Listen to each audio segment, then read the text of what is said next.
What is up, everybody? You're very welcome along to this evening's late night agenda. I don't know. I thought, how could we make this show just appeal to the housewives out there? So it's just me and you, Chris. There you go. Job done, dude. Job done.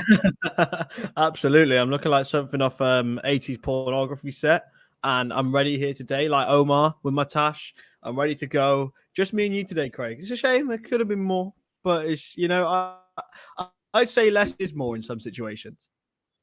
Yeah, look, we were supposed to have Paddy and Jack on with us today as well, but unfortunately, stuff popped up for the gents and they couldn't make it. So, me and you, Stonadge, we'll take care of business as always. Absolutely, mate. Absolutely. I don't know if it was me lagging or you lagging. I don't know what's going on here. Are you back? Am I back? I assume it's you. I always assume it's you. It most likely is me. Yeah. No, it is only just me and you. So I'm sure we always manage to chin wag our way through an hour, Craig. So I'm sure we will do. Yeah, we'll be good. We'll be good. Look, ladies and gentlemen, as always, we are being brought to you today with thanks to our friends at manscaped.com. WFM20, as always, that discount, 20% off, store-wide and free shipping. And yes, thank you to our friends at Manscaped for their continued support. Look, Chris, we don't do politics on the channel. We don't. But it would be remiss of us not to take a moment to just send our love, our best wishes, our thoughts to the people of Ukraine for what's happening right now. I mean, I can't imagine how they must be feeling. I've seen some videos of them taking shelters in subway stations, and they all seem tremendously brave people in the face of what they're going through. So look, just a quick thing to say, our thoughts, of course, are with them. It's it's not a situation any of us want to see in the world, Chris, is it? It looks utterly grim, mate. It really, really does. And as you said, just thoughts with all of those in Ukraine at the moment facing that. Everyone can have their different political agendas, but we all know that hurting people is wrong. And those poor souls, women, children, and men who are out there facing some real inhumane things. I hope it gets sorted out. I really, really do. Because it's not just about the whole world; it's about those specific people. Like how they're dealing with that, I don't know, but hopefully it all gets resolved. Yeah, I mean, fingers crossed. Nobody wants to see any bloodshed, so we'll leave it with those in power to do what they have to do, because it's way above our pay grade, Mr. Stonadge. But I do appreciate that to match your 70s tash, you've come in fully retro. Well played. It's got to happen, mate. It had to happen. It's all about it. Me and my brother have been having some discussions because he's also planning on going with a tash. He's coming to Wembley as well, so we're both going to be full on retro. I'm not sure what his wife will be thinking about that or what Izzy thinks of my tash, but it's got to happen. Got to be full retro. Why not? Why not, sir? Look, loads for us to go through today, Chris. We can pick the bones out of that 6-0 whooping of Leeds yesterday. We'll look ahead to the final. Don't know where the Champions League final is going to be this year. It looks like, well, that's already been pulled from St. Petersburg for obvious reasons. So, I mean, what I was reading, immediately Wembley are always put forward, Chris, for these. But apparently, Wembley isn't something that UEFA view as a front runner because they have I think a special game taking place between Italy, who are the winners of the Euros, and Argentina, obviously the winners of the Copa America. That's taking place in London, I think 3 or 4 days after the Champions League finals due to take place. So from what I'm reading, no doubt London could hold the Champions League final. They've got enough hotels, certainly venues, but I don't think UEFA want 2 big events in one city in the one weekend or the 1 week. So, the guest starts as to where the Champions League final might be. And look, it is relevant to us because we're going to be there. Yeah. I hope it's in Cardiff. I'd love it to be in Cardiff. Obviously, only about 10 minutes walk that way to the stadium. So it'd be great. I think it's my uncle's wedding on the same day as the Champions League final. So I'm going to miss it, whatever's going to go on. Very I presume you mean the wedding. Oh, yeah, I've got to go to it, unfortunately. However, there will be, hopefully, if we are in it, and he's a Man United fan, so I hope he doesn't get to it. But if we get to the final, it'd be great if we could go and watch it and be excused from the wedding. But yeah, it's gonna be great. I think Cardiff would be a great place to hold it. It's a brilliant city, a lot of tourists, a lot of hotels around. So yeah, it'd be nice to have it in Cardiff, but apart from that, I can't think of many more suitable locations, really. Istanbul, maybe, but they're having it next year. Edinburgh? Glasgow? I mean, you're looking at probably Paris, Barcelona, Madrid, Munich. major capital cities, at short notice, who would have infrastructure in place. Not ideal, but look, we'll wait and see what happens. Looking at last night's results, a couple of draws. Yeah, to throw a side piece in, maybe it'd be the perfect time for UEFA to go and do something in Saudi Arabia or something like that. I don't want it to happen, but it wouldn't surprise me. Nothing would surprise me, Chris, with UEFA, unfortunately. Just as a little footnote to this, there's some reports about Abramovich and Chelsea today as well. This being put out to say Chelsea Football Club's Russian owner Roman Abramovich has reportedly been banned from living in Britain again after his numerous assets will be frozen with the UK government in response to Russia's invasion of the Ukraine. Again, not to get political, but this does play into the football world. Yeah, I mean, if you're a Chelsea fan right now, Chris, you're probably scratching your head a little bit going, what the fuck is going on here? It's weird, isn't it? I don't really know how that's going to work. If his assets can't work in the UK, then surely Chelsea have no money and have nothing coming into them. So therefore they are bankrupt. But that's obviously not going to be there. There's going to be a lot of legal battles going on. You can't just ban someone without at least a fair trial. I know Abramovich has got a lot of involvements in that sort of stuff, but I don't know what would your reaction be as a Chelsea fan, Craig? Would you be like, "Oh, I'm gutted," or like in the bigger picture, it's like you wouldn't want a person like that around your football club, despite how much they've done? Yes, absolutely. See, this has always been the debate, though, Chris, hasn't it? Gone right back to this type of money, or I don't want to say state back, but certainly Abramovich has made a lot of his money off state assets in Russia being sold. So I don't know. It's the honest answer, Chris. It's for how would I feel about it? I would be saddened. I would be saddened by it, but ultimately, I don't want the fans to suffer in these situations because of an owner. But then again, it is what it is here. They've always been in a pretty perilous position from the point of view of if he ever called in the money that was owed to him by Chelsea, I think it's over £1 billion now, if my memory's not mistaken, that he has physically invested and loaned Chelsea. So if he ever called in that debt, look, Chelsea Football Club probably worth more than £1 billion, but still a significant amount of money. Yeah, it's worrying times really, and uncertain times, because we've never really had a situation like this in the Premier League anyway. Where he's totally and utterly banned, isn't he? So he can't flex his muscles at all. I'd be really interested to hear a real proper Chelsea fan's thoughts on this. One who's been going to every single game for the last 30 years and thinking, actually, Abramovich has put so much into our club, but what would the impact if he wasn't there? I'm sure Chelsea will be open to potential buyers. I mean, it's not exactly something that won't be making a lot of profit, so there'll be someone who'll be willing to pay the money. But it's a weird one, isn't it? It's a weird. That's form, though. He has form, Chris. He did throw his toys out of the pram and stop moving ahead with that new stadium that they were going to be building when he was told he couldn't get citizenship. So he has a bit of form for throwing his toys out of the pram, but this will be a bit more than toys being thrown out of the pram, I think. Oh, more so, mate. It's a really, really strange one. As I said, I really want to talk to a Chelsea fan about it, because where would your loyalties lie? This man has basically made your club relevant. But in the bigger picture, this guy is in league with someone who's causing so much suffering. So who knows? I really want to speak to a Chelsea fan, because we don't really have that same sort of perspective on it.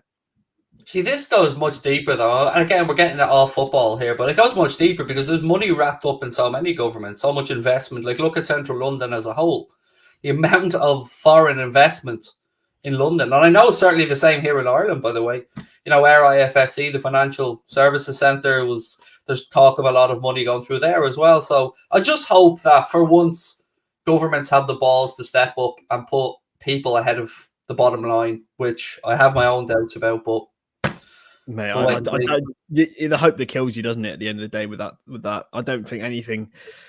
I've sort of, over the years of maturing into somewhat politically somewhat knowledgeable, like it's just at the end of the day, whatever you think could be the worst thing that could happen, it probably will get even worse than that. So don't try and even think about positivity. Well, I can swing a bit of positivity your way. It looks like Klopp, according to our friends at this site that you love more than any other, Chris, the Kings of Bullshit Island. Did you see the article on Bowen? I did. Wasn't it that he's somewhat obsessed with Bowen? Jurgen Klopp has a personal obsession to sign Jarrod Bowen, and Liverpool remain one of the sides putting in the most effort for the 25-year-old. Him and me both. It's a shame it's come from that outlet, but yeah, honestly, I can see it happening because he's just such a Klopp player. Me and you have been saying this for a long time, Craig. We've been saying, the work rate, the end product's improving, the right sort of age. He's really a Jurgen Klopp player, and it wouldn't surprise me if Jurgen Klopp did have this personal obsession. The big red flag there is Verhees, who are the kings of Bullshit Island. And unfortunately for us, we have to recognize that and realize that probably not going to happen, and probably not true. Yeah, I would stand over that as well. If I'm looking to put my reputation on the line about something, I wouldn't be using these particular folks as my my shovel to dig this hole. So look, it's always nice to hear, but again, we take all these things with a massive pinch of salt. Again, sometimes it's just confirmation bias for us, isn't it? We see stuff that plays into what we want to hear or what we want to read, and then you're thinking, is it possible? Will it happen? Truth is, we don't know. We don't know what the story is going to be, because I think the guy's contract will play into what may happen in the summer. Well, yeah, they're really interested in getting him a new contract as well. West Ham, they see him as one of the stalwarts of their potential future success. They're starting to really build there, and if they can keep hold of the likes of Bowen, of Rice. I was going to say of Zuma, but they probably don't really want to keep hold of him after what he's done. And others like that, Ben Rama, they want to keep hold of their best players, and I think maybe there's a sellable project there under Moyes. Yeah, how sellable, I don't know. As I said to you guys last night, nobody wants fourth place. Nobody seems to want fourth place. Spurs going Spurs, beat Man City, then losing to Burnley. United, they're stumbling. Arsenal, they're playing tonight. Could be a big night for Arsenal. Yeah, could be absolutely massive for them. They need to get ahead, and Leicester are playing. Have Leicester already started in their Conference League game? They just need to get ahead of all of these players. So yeah, if Arsenal win tonight, I think that puts them right in the driving seat. But then it's the same for Wolves. Like if Wolves win their game, they could really. Do they go ahead of United or level with United? They'd be level with United, but goal difference would take them ahead. I'm working off memory here because I did check into this last night. So I think if Wolves win so what it is United are on 26 games, 46 points. If that gets Champions League, that'd be awful. Arsenal are on 23 games, 42 points, so they're going to be a point behind United with 2 games at hand. If Wolves win, they'll be on 43 with 25 games. So United will be fourth, whatever, but it will be in the hands of Wolves or Arsenal, depending on whether they each of them win. I wouldn't mind Wolves getting there, mate. I won't lie. I'd love it. A lot of people were tipping Wolves for relegation this season. Or at least like lower mid-table because of their really shocking season last season under Nuno. But yeah, Bruno Lage has gone in there. And it sort of feels similar to when they first came up in the way they're playing. They're not playing like free-flowing attacking football, but they're playing, I know, not within themselves. I thought they've been playing within themselves last season a lot. So yeah, it'll be. And I think Jimenez is such a big addition for them back into the team after his horrible injury. I think he's been brilliant. He could have easily caved in and been not quite the same player, but he's come back and been fantastic, hasn't he? Yeah, I think watching Wolves this season, they seem to commit more bodies forward on the counter when they get forward. And that's the way they play. They're very good defensively. We know that. I want to just go on to talk about Salah for a second, because John Barnes has been speaking and he said, if Mohamed Salah wants a 10-year contract that takes him up to 40 and he wants 300 grand a week, should Liverpool really accept that? Of course not. Liverpool cannot accept every single contractual demand. They're making the right decision. They're simply looking at Salah's age. They love Mo and they want him to stay. There must be a compromise on both sides. If he was 28 and wanted a 5-year deal, then fair enough. The days of just accepting a player's every contract demand are gone. Kind of what lost me there, Chris, was he's 29. So if he was 28 and wanted a 5-year deal, that's sound. But 29? Apparently that's out of the realms of possibility. It's a strange sentence. Everything else I agree with. Club, of course, have to think big picture, have to look long term. But, he's 28, 29. Mo Salah will play till he's 34. No problem. I think he's right if you remove all context and who this Mohamed Salah is. Mohamed Salah is so special. He's improving every single year. This year, especially, I mean, the way. If it wasn't for him last year, a lot of credit goes to the likes of Phillips and Williams and that. But Mo Salah got 31 goals last year. He was the only one who maintained any form of standard. And this year, he's gone and been just even better. What's he on now? 26, 27 goals already this season. He's definitely on to surpass last season's total and probably one of his best Premier League totals. So, yeah. The thing is, Mo Salah deserves this money more than, say, a Milner. So you look at Milner's contract. It's not just a contractual situation. It's the contractual situation of a player who means so much to the club. In normal circumstances, John Barnes is right there, but not with this one.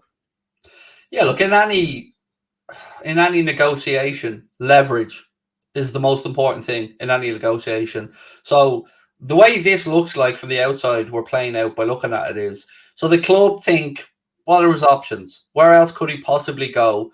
And they're trying to lowball a bit from what they believe is a fair wage. And Mohamed Salah's looking at it going, well, I've done everything that I said I'd do when I came here. I've hit every target. I've been part of the club's success. I continue to deliver numbers. And I believe that there would be suitors elsewhere for my signature. So I guess somehow we've got to try and find a balance for this while it's not, hurting someone's feelings. And I know that sounds a bit petty, but feeling loved is an important part of being in any organisation, feeling wanted. We know what happened with Steven Gerrard when Chelsea flashed their eyes and, he had his head turned there. It's very important we don't let this happen again. Oh, absolutely. And Salah's probably... Well, he maybe isn't as important as Gerrard was, but it's getting close. Like, he is very, very important. He is, he's a talisman. He turns up every single game. It seems like if Mo Salah doesn't score, it's an anomaly. So, yeah, I don't think it's the same because Gerrard had the specific, Jose Mourinho was the sexiest manager in the world at the time. Chelsea were the big, shiny new club with Abramovich money. With Mo, it's different. I think it's about us feeling like we want to keep him. We are in the driving seat, whereas I do think Chelsea were more in the driving seat there. It was only... And also, Gerrard was the scout's heartbeat of the team. Yeah, exactly. We are in the position here where we can negotiate. We have the control of Mo Salah's future, I think. Whereas then I think it was more in Gerrard's hands. And I think he made the right decision for him. Maybe not for trophy-wise, but for success-wise, and the fact that he is absolutely adored wherever he will go. So, yeah, it's I don't think it's different, but at the same sort of magnitude. Before we move on to bigger issues, Chris, people want to know how the fuck your hair is staying there. That's straight up. Powder. Bit of mousse. Hair powder, mate. Powder? Hang on a minute here. I'm old, mate, but what? Brill cream, mousse, and gel. That's all I know of. No, powder, mate. Just whack a bit of powder in. Bit of... Are you sure you didn't use concrete? No. Just powder, mate. I don't know what the brand is. I got it from Poundland, but it works a treat. Powder? Yeah. That's a first for me, mate. Honestly, I used to rob my ma's mousse and hairspray when I was younger when I had hair. But powder? That's a first for me. Yeah. Powder. There you go. Well, it's looking good because it doesn't look wet or too greasy. No, it's fully matted. It's really good. It's better than gel for your hair as well. I was always a wet head look. I was Brill cream all the way usually. And then it starts raining. Do you ever have gel in your hair? It starts raining and the white starts dripping down your face? Oh, mate. Year 6 school discos. I never put gel in my hair unless it was a school disco when I was younger, and it went up and it was like, I thought it was cool with my flame shirt. Sadly, it didn't happen. Nice. So to get back to Mo now, we've dealt with Chris's hair. We'll come back to Mo. It's always nice for a fella like me to get into a hair conversation. I like to know how these things happen because people think this takes no time. Every day I got to shave this bitch, Chris. Every day, mate. I reckon you got to grow it out. Go on. I'd be divorced. She would. I'd be on the sofa by the end of the week, mate. I promise you. I'm sure Sabrina has like I don't know. Maybe like a Mohican or something, Craig? No dice, Chris. I promise you, no dice. Anyway, to get back to Mo, I don't know if I'm on my own here, and maybe I'm just kind of trying to cover every angle, but I'm starting to, what's the phrase I was thinking of? Mentally prepare myself for the worst. Yeah, I'm still in the belief that it will get done purely because common sense has to prevail. It surely has to prevail. But I don't know if his demands are like 600-700 grand a week. Of course, we'll say no. But common sense on both sides. Like Mo will realize his importance, Liverpool will realize his importance, and they'll come to a sort of a middle ground. I hope We're so. saying this, Chris, but I mean, this has been dragging on, and the longer it goes on, very quiet though, hasn't it? It's gone very quiet recently. The longer it goes on, the more unlikely it is, though. Maybe it's the PR. Maybe it's already done, Craig. Maybe the PR team are just holding off. I'd like to believe that was the case, but I don't think it will be because there's leaks. Leaks would come out everywhere when it gets done. Is anybody else? What about the chat? How are we feeling about this? Because, like, let's say, right, Chris, let me throw numbers at you, and you keep nodding and telling me yes or no. 300 grand a week, 350, 450. Yeah, see, that's exactly where I'm at. I'm at the 4. I'm comfortable at 4. I probably pushed to 450 if he really wanted it, but 450 without bonuses. I give 400 with bonuses, 450 without. It's up to you. What do you want, Mohammed? Yeah, I mean, you feel like you could, and again, it's not as basic as just wages. You could maybe temper his image rights. There are other things that we can do as a club to help Mohamed Salah earn the type of money that he wants to earn. It's not just as simple as, well, 400 grand a week and there he goes, or 350 grand a week in bonuses. There's so many other things. Maybe Nike come on board a little bit more. Maybe, I don't know. But there are definitely ways. And that's what worries me, Chris, is because I feel like we will have already explored these avenues. And if they haven't had a breakthrough yet, I don't know, man. I know there's goodwill on all sides and all, but that's great. But there's still no contract. Yeah. It's a weird one. Maybe the club are just looking at the situations that happened with Aubameyang and with Ozil and just holding themselves back a little bit. Whereas you look at Salah, there is so much different between him and those two in terms of quality and in terms of his importance to this football club. I think it'll get done, Craig. I'm still in that. I'm not letting myself think negatively about this. This is gonna get done. Mo Salah will be a Liverpool player come 4 years' time, and hopefully he'll be just as good as he ever was. Because I think with him, as you mentioned earlier, we have to take things into context. This is Mo Salah, who is an elite athlete, who is always fit and is always scoring goals. Like we surely we can't ignore that.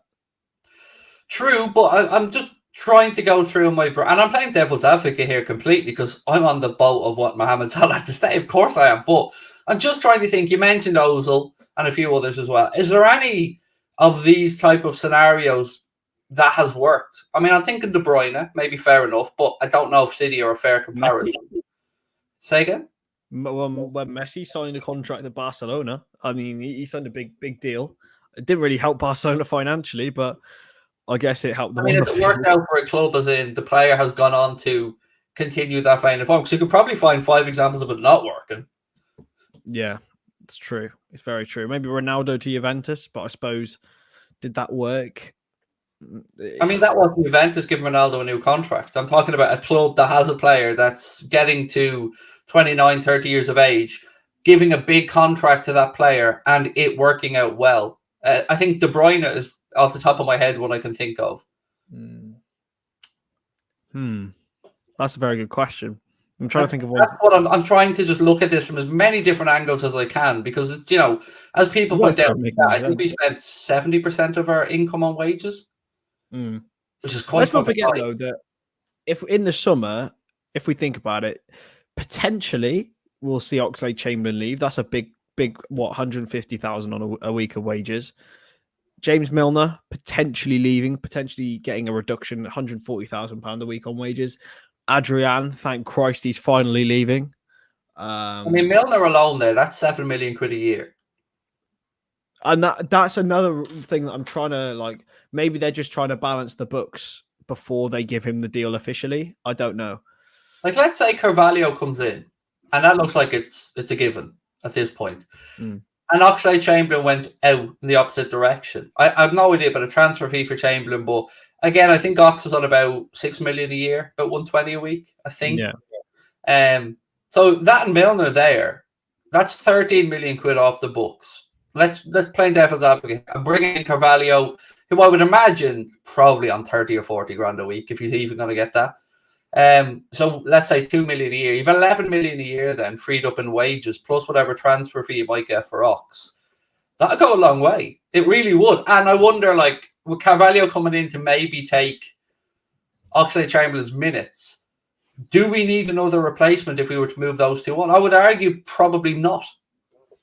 Yeah, and don't forget, like, Tyler Morton, Curtis Jones will get even more minutes. Harvey Elliott will get even more minutes. Bellingham will get loads of minutes. Yeah, Bellingham will get loads of minutes as well, yeah. But again, maybe they'll hold off on that because of the wages. I don't know. But it's a weird one because we try and delve into the world of football finance, but in honesty, we really don't know how these deals are structured. We don't know, mate. Look, amortization for me is the one that I'm still trying to figure out exactly. Like, I get the principle of it, but I'm still trying to figure out the accountancy side of it. So apparently also Nat Phillips is on 3.5 million a year. So what's that? 20 million a week, or 20 grand a week's $1 million a year, so 70? Nah.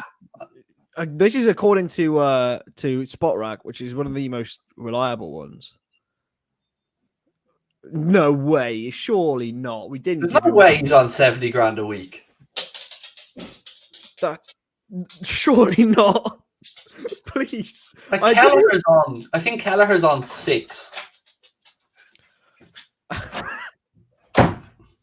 But surely we didn't give him that much money. But then it expires in 2023, apparently.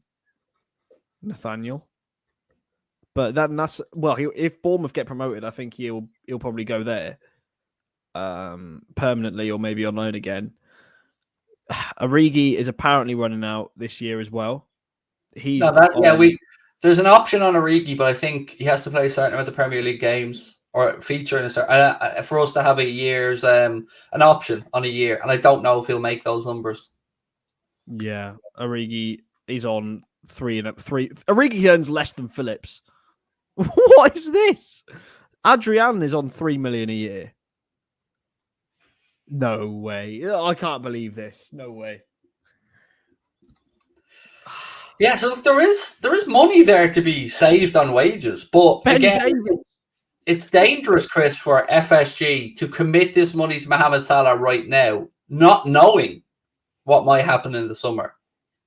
You know, it's all very well and good us all sitting here saying move this player, and this player on, but one, they're going to have to find a club that's willing to buy them, and two, they're going to want their wages matched minimum.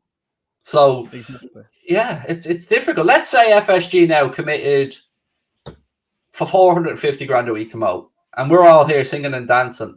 We still need to look towards the summer then and figure out where the fuck we're getting the money to start bringing in new players and to pay the wages and to offset Mohamed Salah. So look, it is a tricky situation, but then again, it's not a new situation. It's a situation entirely of our own making because we allowed Mohamed Salah, Sadio Mane and Bobby Firmino, as well as Oxlade-Chamberlain and Naby Keita, who we haven't mentioned as well. We allowed these situations, 5 players to all get to this point. We did. It's a weird one for a club that is usually so sound strategically, financially. Unless there's a plan. There's got to be a plan, Craig. There has to be a plan, surely. Otherwise, why would we let this happen? I just don't think it makes any financial sense. Does it? Try and make it make sense. I don't know. Why are we letting all of these players? I don't mean to piss on people's cornflakes, but everybody I've spoken to that's really inside the football world, agents, and I do know some agents, very low level agents, but from what I've spoken to, from journalists I've spoken to, and from people I've spoken, from articles I've read from agents that are working at a much higher level, the longer this goes on, the more unlikely it is that Mohamed Salah signs. And this is just using history as a tool to look at how other situations have gone. Look at Mbappe right now at PSG. That is probably a good example. And they have unlimited amounts of cash, mate. They're willing to offer him £1 million a week. And he's still in a situation now where that contract has been allowed after signing him for what, 200 odd million quid. He could potentially leave on a free. Yeah. It's a modern trend nowadays, though, isn't it? I suppose. But Mbappe's in a very different one to Salah because it's very different sort of stage in his career. The dream for always for Mbappe was Real Madrid. He's made that very, very abundantly clear. He's always wanted to follow in Ronaldo's footsteps. Whereas I still believe everything with Mo that he wants to stay and he wants to become one of the top scorers in the history of this football club. He wants to maintain the legacy with the fan base, and I just think he wants to be paid fairly in comparison to the rest of his peers, and that probably is fair enough. And if it doesn't happen, it'd be a real shame. But we've got to move on, and there is life after Mo Salah. I won't say that. I think one of Paddy's what he says is that FSG would be hounded out. They wouldn't, but there would be a lot of criticism of them, considering what would happen.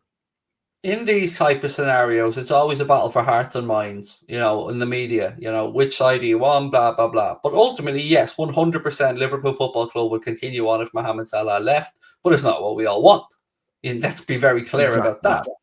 That kind of leads me into a conversation, by the way, that's something that's been bugging me about football a lot lately, and that is this modern phenomenon of people supporting players and not football clubs. I'm a Messi. What? I'm a Ronaldo fan. I'm a Salah fan. I'm a Mane fan. I'm a whoever fan.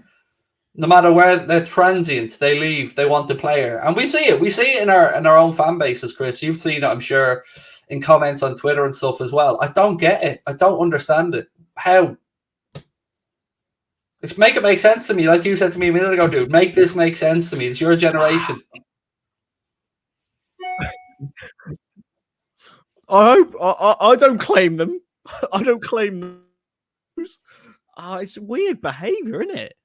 I don't know. Maybe it's the fact that they've seen this player, they've fallen in love. They've never really had a connection to a club, but it would be a completely different sport for me if I just follow a player. But you say maybe they haven't had a connection to a club. Fair enough. They've hardly had a connection. Honestly, it winds me up. I've seen it's people who like.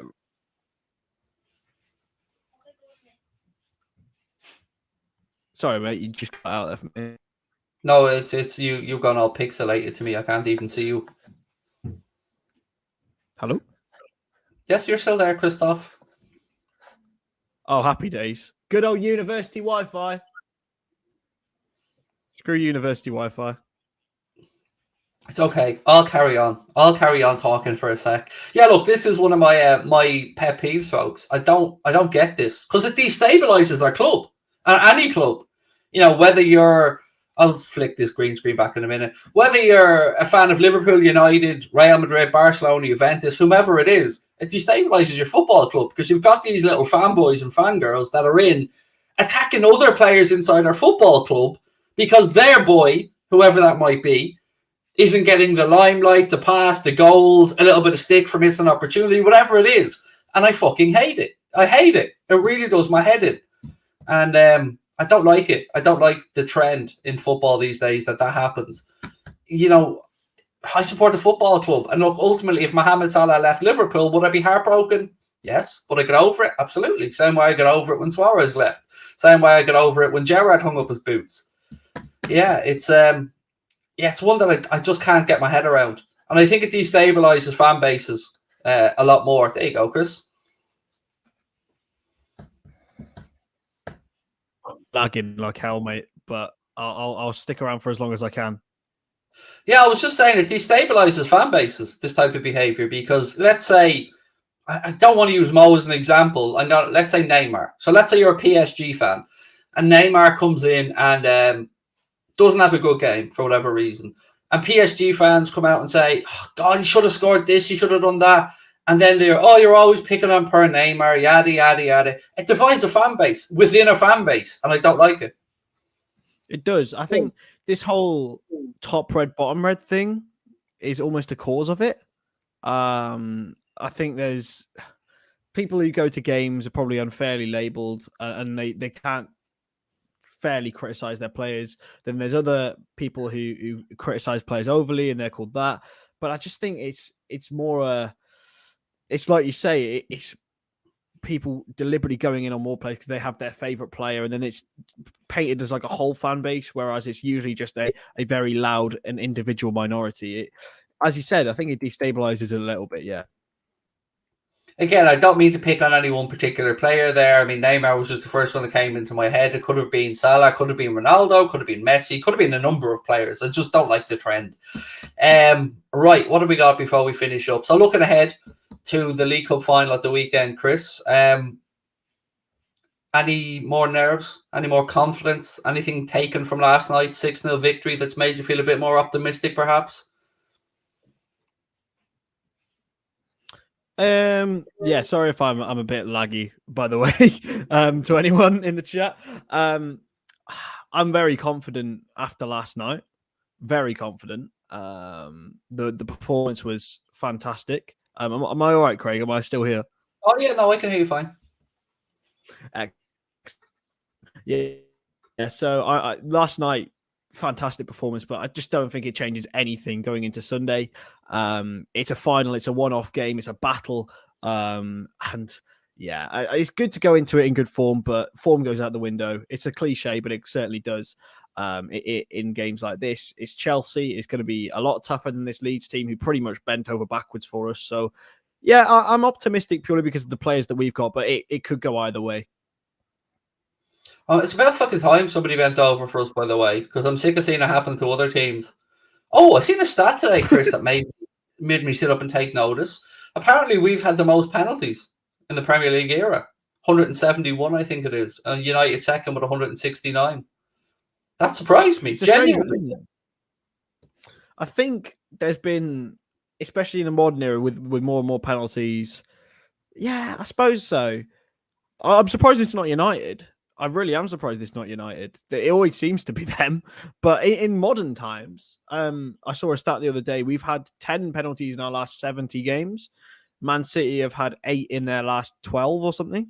So they're getting a lot more. But I don't really understand it, because you've got to be in the position to get the penalty and therefore have these touches and be fouled in the box. So yeah, I don't think it's that deep, but yeah, it's great that we've had them all, and hopefully they're all stone wallers like those ones. No, I just genuinely find it interesting to challenge my own perceptions of things, because I wouldn't have thought that. Like yourself, I would have thought we'd have probably been up on the higher end of it, because we're a team, and I do think, by the way, that the top teams get more luck than the bottom teams in these scenarios. So yeah, look, it's always good to challenge your own perceptions of these things. Oh yeah, I don't think there's any real conspiracy behind it. I just think top teams are more in the box than other teams. Maybe they do get more of the rub of the green, but yeah, it's probably just the fact that they've been in the box more, to be honest with you. Could well be. It's like when you see the keepers down the bottom of the league getting more saves and stats. One of the reasons we signed Mignolet was his save percentage and stuff at Sunderland, but big step up there to be made. But I want to just take and finish up on Thiago and Fino again, because I can't speak highly enough about that partnership, mate. You just put those two in a team for me, and I'm confident going out against anybody at this point. They are so good in that double pivot together. I tell you what, mate. I almost celebrated Thiago getting substituted yesterday. It was just like, wrap the man in cotton wool, keep him ready for Sunday, and yeah. Those two are fantastic. Was it 18 games, 17 wins, or 19 games, 18 wins, or something like that, with those two in the team together, playing in midfield? It's just they complement each other so well as well, don't they? Like they are the perfect one of the two. You know, they come off each other like the Chuckle brothers almost.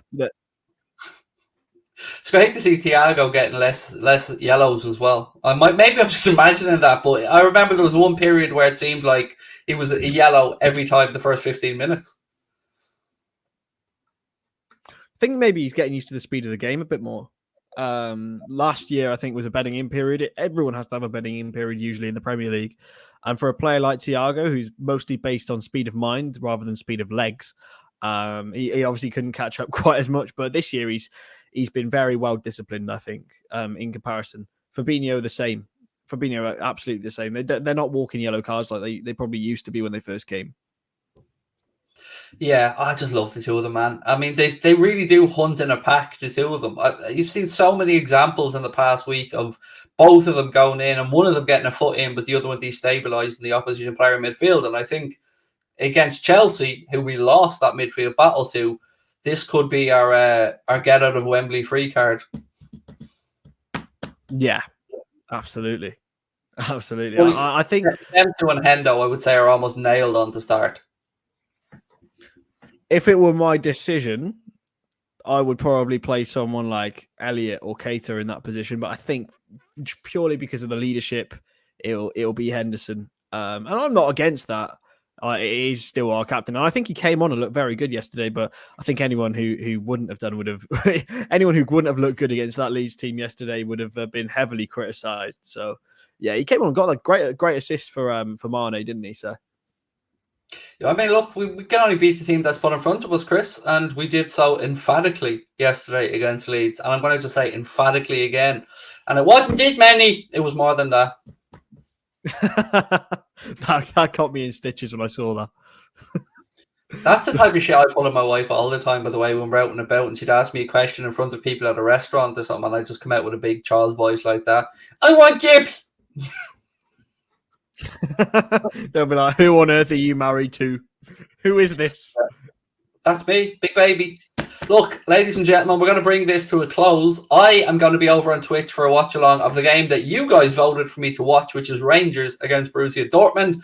We had a poll up yesterday, Chris, and I asked the chat, did they want me to do Napoli, Barcelona, or Rangers Dortmund? And it was close, you know. I think it was 48%, 52% in favour of the Rangers game. So I'm a man who likes to please. So I'm going to go over to Twitch at 7:30. I'll be over there for the Rangers Dortmund game. So do come and join me, please. And I will let you guys know what's going on in the Napoli game as well. But Mr. Stonadge, what have you got coming up, dude? Anything with the lads of Transfer Room or anything for yourself now that you're a jet set and high flying verified Twitter sensation?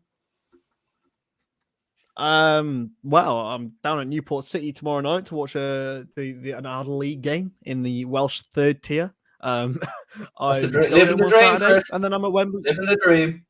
Exactly. And then I'm on Sunday. I am going to Wembley. So I don't think I'm on until then. So I hope everyone has a good final, and I hope you guys have a good final as well. Yes, do that around Friday. And Saturday's a day off. Yeah, good show. We will enjoy your content from the final, and hopefully we get to see a happy Izzy and a happy Chris. Well, yeah, you'll probably see a happy Rob. My brother Rob will be with me, and I'm sure he wants to partake in a few bits of the TikTok. So we love it. We love it. Me and Paddy will have a TikTok off with you and your brother. Hey, Paddy is clear. I'm sorry, Paddy will have us on toast. We won't be able to do anything. Hope that's why I've got Paddy on my team for this one, mate. For the TikTok Sunday. So I don't look, you guys. I honestly don't even know how TikTok works, so it's not going to be great. I'm not going to do a dance in front of the stadium though, because I'll get abused on Twitter. Yeah, leave that to Paddy. He's got that boxed off. It's his specialization. Right, we shall bid you farewell. Thank you to Manscaped as always. WFM20 for that 20% off and free shipping. I'll see you guys over on Twitch hopefully in a few minutes. Chris, you have a wonderful time at the final, my man. And if we lose, it's all your fault. Absolutely. I will take that L and I will firmly run with it. But yeah, I hope everyone enjoys the final. I hope yourself and Paddy do so as well. And hope everyone has a lovely evening. Thank you, Chris.